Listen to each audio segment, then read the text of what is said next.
আমার দোয়া কবুল হওয়ার কোনো গ্যারান্টি নাই, কোন ব্যক্তির দোয়া কবুল হওয়ার গ্যারান্টি নাই। কিন্তু হ্যাঁ, এমন কিছু বান্দা আছে যে নিজেও বুঝে না, জানে না, আল্লাহ তারটা কবুল করে নেবেন। আর এটা প্রিয় সত্য কথা, একজনের আমিন কবুল তো সবারটাই কবুল।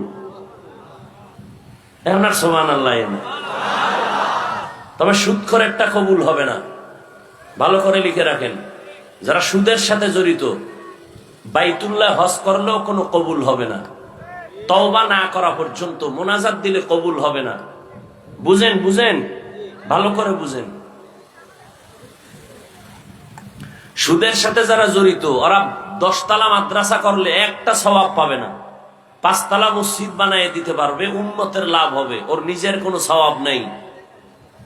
সুদের সাথে যারা জড়িত 24 ঘন্টার সেকেন্ডে সেকেন্ডে সেকেন্ডে অল টাইম তার গর্ভধারিণী মায়ের সাথে জিনার গুনাহ লেখা হয়। আল্লাহ বলে, এই বেঈমান রেডি থাক, আমি আল্লাহ তোর সাথে যুদ্ধ করব, রেডি থাক। এ হারামখোর রেডি থাক। কোরআনের 275 নম্বর আয়াত সূরা বাকারা খুলো।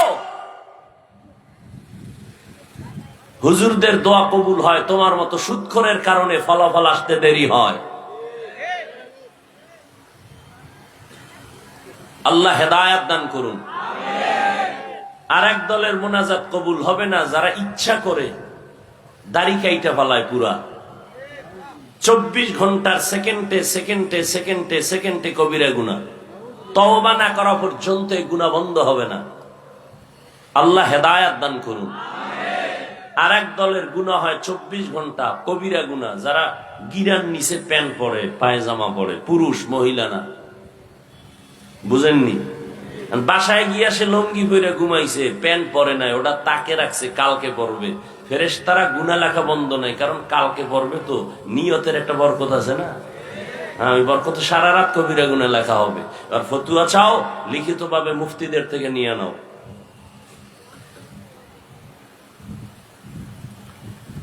বলার দায়িত্ব আমার, মানবেন কিনা আপনার। অনুমতি লাগবে সুদখোরের, কথা হয় না। বয়ান করব আমি কোরআন হাদিস দিয়া, অনুমতি লাগবে বেনামাজির, অনুমতি লাগবে কোন মাস্তানের। জীবনে অনুমতি নিবেন না, একবারে কিয়ামত পর্যন্ত অনুমতি আল্লাহ দিয়ে দিছেন। সুবহানাল্লাহ। না ওলামায়ে কেরাম কোরআন হাদিসের বয়ান করবেন, কারো কোনো অনুমতির দরকার নাই। ভুলেও অনুমতির জন্য কোথাও যাবেন না, কোথাও যাবেন না, খবরদার।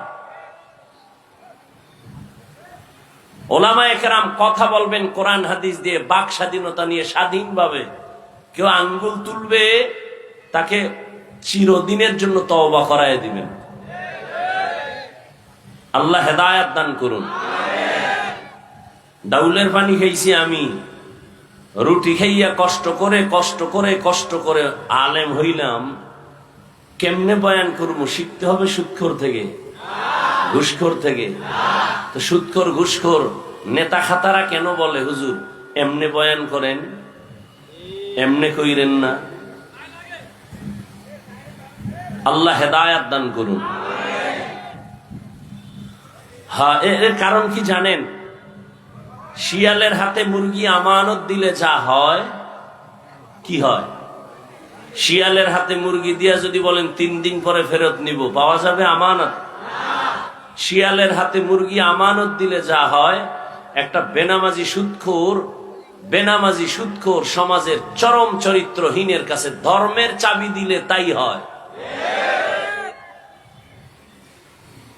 মসজিদে রাজনীতি নিষেধ, কিন্তু বাংলাদেশের সব থেকে বেশি রাজনীতি মসজিদ নিয়ে চলে। কথা ঠিক না? কেন? অযোগ্যকে যোগ্যতার জায়গায় নেওয়ার এই ফলাফল। যে সূরা ফাতিহা পড়তে পারে না, সে সভাপতি হতে পারে না। মসজিদের সর্বোচ্চ দায়িত্বে তিনিই হবেন যে ইমামতি করার যোগ্যতা রাখে। আল্লাহ বুঝার তৌফিক দান করেন। বললাম, এটা কি কায়েম হয়ে যাইব? এত সোজা? হ্যাঁ, এত সোজা না।